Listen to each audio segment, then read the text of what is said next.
નમસ્તે વિદ્યાર્થી મિત્રો, ધોરણ 3 વિષય આસપાસ પ્રકરણ 7 અનોખો સંવાદ. મિત્રો, આ પાઠના ભાગ 1ના વિડીયોમાં આપણે સમજ્યા હતા કે આપણી આસપાસ રહેતી ઘણી વ્યક્તિઓમાં વિવિધ પ્રકારની વિકલાંગતા જોવા મળે છે, જેવી કે પ્રજ્ઞાચક્ષુ એટલે કે અંધ, જોઈ નથી શકતા, આંખે જોઈ નથી શકતા, મૂકબધિર એટલે કે મૂંગા બહેરા, જે લોકો બોલી પણ શકતા નથી અને સાંભળી પણ શકતા નથી. ત્યારબાદ જે અસ્થિભંગ એટલે કે ખોડ ખાપણ જેને હોય, શરીરના કોઈ ભાગે હાથ પગ એમાં કંઈક પ્રકારની વિકલાંગતા ધરાવતા હોય છે, ખોડ ખાપણ હોય છે. ત્યારબાદ માનસિક ક્ષતિ અને શીખવાની ધીમી ગતિવાળા લોકોને તમે પણ જોયા હશે, બરાબર. તો તેમની વાત કરી હતી.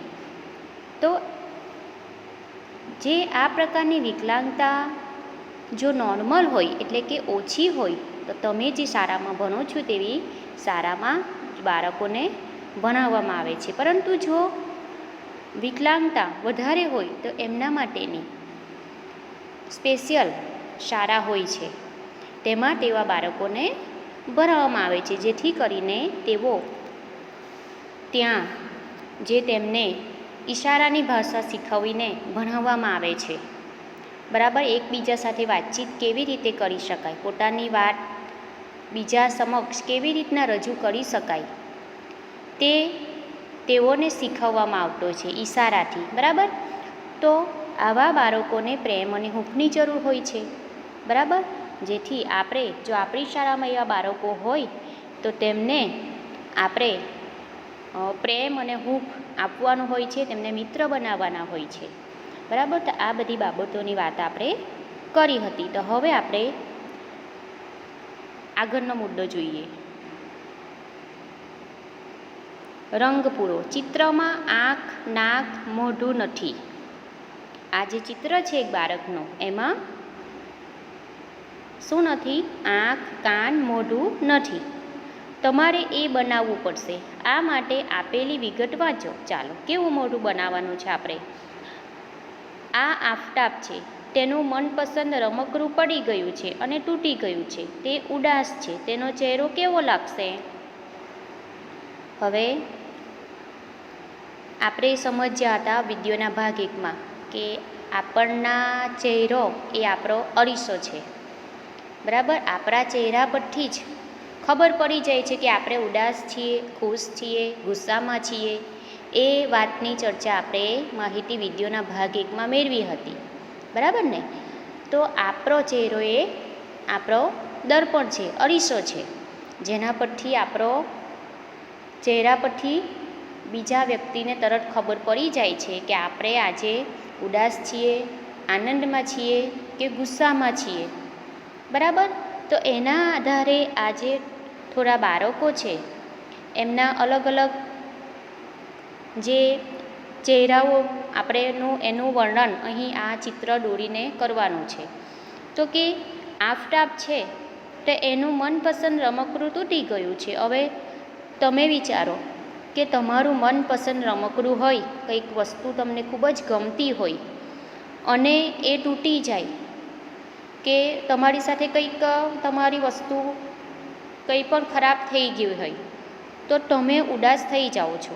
થઈ જવાય ને કે મને આ બહુ જ ગમતું હતું, મારું રમકડું હતું કે મારી આ વસ્તુ હતી, તે આ પ્રમાણે તૂટી ગઈ છે કે બગડી ગઈ છે, બરાબર. તો તમે થોડી વાર માટે ઉદાસ થઈ જાઓ છો.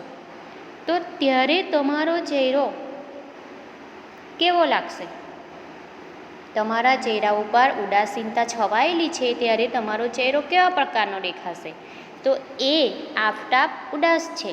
તો એ આફતાબના તમારે ચિત્રમાં આંખ, નાક, મોઢું દોરવાનું છે. ઉદાસ છે, તો ઉદાસ હોય ત્યારે કેવો લાગશે એમનો ચહેરો?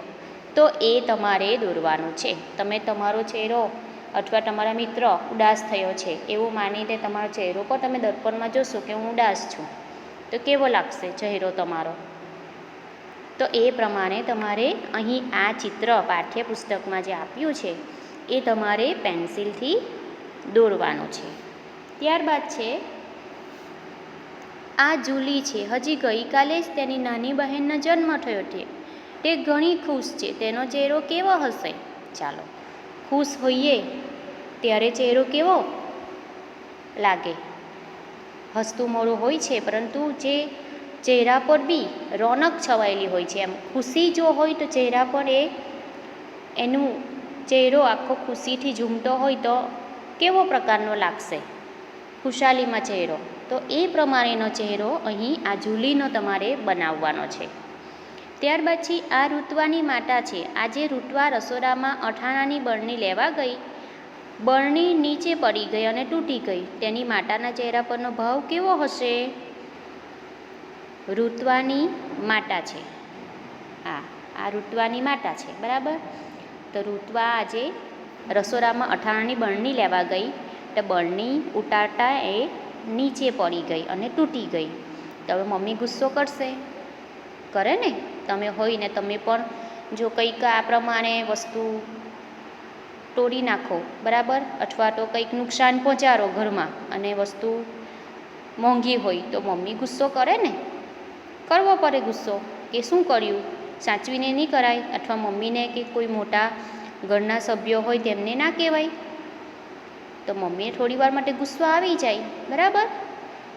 મીઠો મીઠો ગુસ્સો મમ્મી આપણા સાથે કરે તો કેવી રીતના મમ્મીને ગુસ્સો આવે? તો મમ્મીનું જે ગુસ્સાવાળું જે આંખ, કાન અને નાક,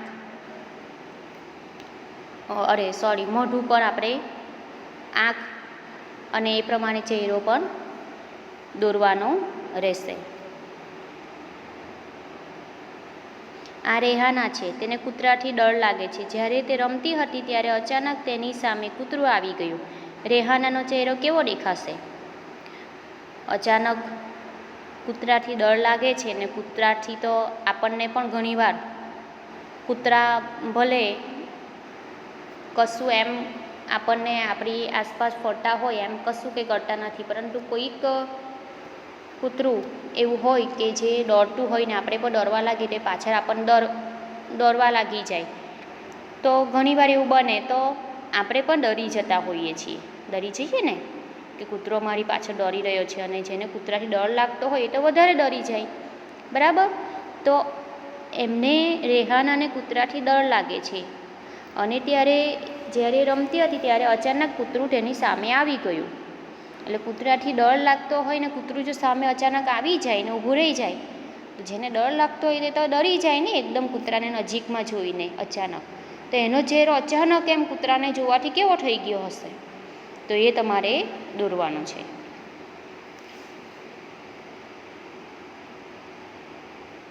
કોઈકના ચહેરા તરફ જોઈ આપણે કહી શકીએ કે તે માણસ ખુશ છે, દુઃખી છે કે ગુસ્સામાં છે. જોઈ શકાય ને? તમે પણ અંદાજ લગાવ્યો હશે, બરાબર ને? હા. તમે કંઈક તોફાન કર્યું હોય અને તમારી માતા ખાલી તમારો ચહેરો જોઈને જાણી જાય, આવું તમારી સાથે કદી બન્યું છે? તમે કંઈક તોફાન કર્યું હોય અને તમારી માતા તમારો ચહેરો જોઈને જ જાણી જાય કે આજે આને કંઈક તોફાન ચરેલું છે કે ગુસ્સામાં છે આજે, એવું તમારા ચહેરા પરથી મમ્મી જાણી જાય કે નહીં જાણી જાય? તમે ગુસ્સામાં થઈ ગયા હોય, કંઈક વસ્તુ ના મળી હોય, અથવા મમ્મી ખાવાનું જલ્દી જલ્દી બનાવ્યું નહીં હોય તો તમને ઘરમાં તોફાન બી કરી મૂકે, મારે અત્યારે જ જોઈએ કે મારે આમ જ કરવું છે, એવી રીતના તમે તોફાને જરી જાઓ. હા, તો મમ્મી આવી હોય ને જોયું હોય તમારો ચહેરો, તો મમ્મી જાણી જાય કે નહીં જાણી જાય? જાણી જાય ને? હા. તો એવું તમારી સાથે બન્યું છે, બરાબર. આપણે નૃત્ય દ્વારા પણ વાતો કરી શકીએ. નૃત્યમાં હાથ અને ચહેરા વડે લાગણીઓ પહોંચાડવામાં આવે છે. તેને મુદ્રા અને ભાવ કહેવાય છે. નૃત્ય એટલે કે આપણે જે ડાન્સ કરતા હોઈએ છીએ, ગરબા ગાઈએ છીએ, લગ્નમાં તમે જે ડાન્સ કરો છો તેમાં ઘણીવાર જે ખાસ કરીને જે નૃત્ય જે કરવામાં આવે છે, ભરતનાટ્યમ ને એવું જે આવે છે, કોઈ પણ પ્રકારના નૃત્યમાં હાથ અને ચહેરા વડે લાગણીઓ પહોંચાડવામાં આવે છે. તમે નૃત્ય કરતા હોય ત્યારે ચહેરા પર એક હાસ્ય હોવું જોઈએ, બરાબર. જે તે લાઈન તમે રેડિયો વગાડીને કે કોઈક સોંગ પર તમે ડાન્સ કરતા હોય તો જે તે સોંગની જે લાઈન આવતી હોય છે તો તેમાં જે તે તમને સમજાતું હોય એ પ્રમાણે તમે એના હાવભાવ હાથથી કે ચહેરા પર લાવવા પડે, બરાબર? તો તેને મેચ થયેલું કહેવાય, જે તમે નૃત્ય કરો છો તેમાં, બરાબર? તો એ નૃત્યમાં હાથ અને ચહેરા વડે જે લાગણીઓ પહોંચાડવામાં આવે છે તેને શું કહેવાય છે? તો કે મુદ્રા અને ભાવ કહેવાય છે, બરાબર? જો કંઈક સરસ મજાનું સુંદર ગીત પર અભિનય કરવામાં આવે તો એ અભિનયની જે તમે ગીત જે ગીત પર કરો છો અભિનય, તો એ ગીતની જે વાતો હોય એના આધારે જ તમે એમાં અભિનય કરો છો ને, તો એ પ્રમાણે તમારા ચહેરા પર એનો ભાવ રજૂ થતો હોય છે, દેખાતો હોય છે. અને હાથ વડે આપણે એમને બતાવતા હોય છીએ, હાથના આંગળીના ટેરવાઓ વડે પણ એને રજૂઆત કરતા હોઈએ છીએ, બરાબર? તો એને શું કહેવાય? એ બધી લાગણીઓને શું કહેવાય? તેને મુદ્રા અને ભાવ કહેવાય છે. જુઓ અહીં આ મુદ્રા તમે જોઈ શકો છો, તો કે નૃત્ય કરે છે ત્યારે આ તમે જે આપણું જે ભરતનાટ્યમ આવે છે એમાં ખાસ તમને આવી મુદ્રા કરતાં જોવા મળશે. તે સિવાય પણ આપણે દરેક જે નૃત્ય કરતા હોઈએ છીએ, અભિનય કરતા હોઈએ છીએ, તેમાં આ પ્રમાણે હોય છે, પરંતુ સ્પષ્ટ તમે જોઈ શકો છો. તો તમે ભરતનાટ્યમમાં એવું સ્પષ્ટ જોઈ શકો કે આ પ્રમાણે મુદ્રા દ્વારા આપણને જે તે મેસેજ ભાવ પહોંચાડાય છે, બરાબર? તો આ પ્રમાણેનો હાવભાવ નૃત્યમાં કરવામાં આવતા હોય છે. આંગળીના ટેરવાથી એમાં નૃત્યમાં આંગળીના ટેરવાનું ખૂબ જ મહત્ત્વ ધરાવે છે, બરાબર? તો આ પ્રમાણે તમે જોયું હશે ને? હવે તો તમે ટીવીમાં ડાન્સ ઇન્ડિયા ડાન્સ આવે, ઘણા બધા જે શો આવે છે એમાં તમે જોતા હોય છે, બરાબર ને? અને આપણે પણ નૃત્ય કરીએ ત્યારે આપણે જે આપણા કાર્યક્રમ હોય ત્યારે પણ આપણે નૃત્ય અલગ અલગ પ્રકારના જો તમને શીખવવામાં આવે તેમાં તમને અમે કહીએ ને કે આ પ્રમાણે ચહેરા ઉપર હાસ્ય જોઈએ, આ પ્રમાણે હાથના ટેરવાઓ ફરવા જોઈએ, તમારા આ પ્રમાણે હાથ થવા જોઈએ, એવું બધી સૂચનાઓ આપતા હોઈએ અને એ પ્રમાણે આપણે રોલ પ્લે કરતા હોઈએ ને, તો આ ખૂબ જ નૃત્યમાં મહત્ત્વ ધરાવે છે, મુદ્રા અને ભાવ, બરાબર? ચાલો ત્યારબાદ વિચારો અને કહો. ચિત્ર જુઓ અને વિચાર કરો. આ પરથી તમારી પોતાની વાર્તા બનાવો. વાર્તા તમારા મિત્રોને કહો અને ચર્ચા કરો.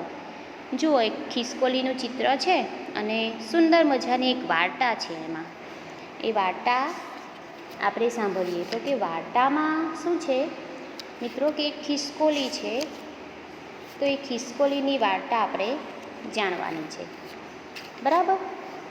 તો ખિસકોલી શું કરે છે તો જુઓ, એક ચિત્ર છે જેમાં તમે એક ખિસકોલીને જોઈ રહ્યા છો. પહેલા નંબરનું જે ચિત્ર છે એ ખિસકોલી હતી.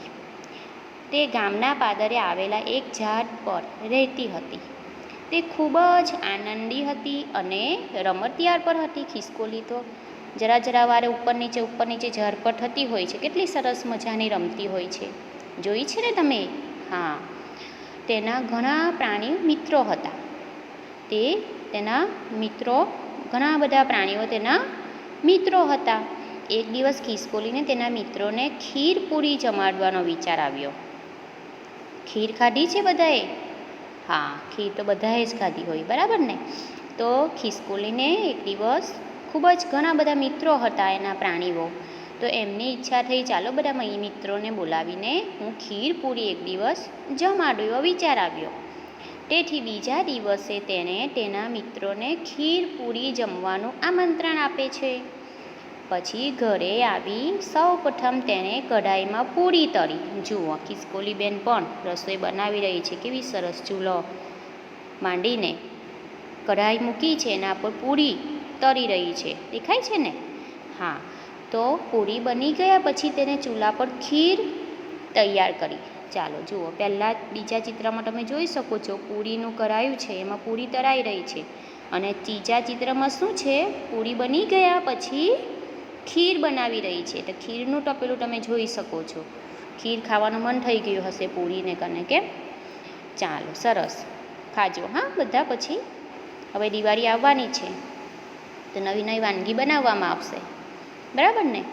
તો પૂરી બની ગયા પછી તેને ચૂલા પર ખીર તૈયાર કરી, બંને રસોઈ તૈયાર થઈ એટલામાં તો મિત્રો બધા આવવા લાગ્યા જમવા માટે, જે મિત્રોને બોલાવ્યા હતા.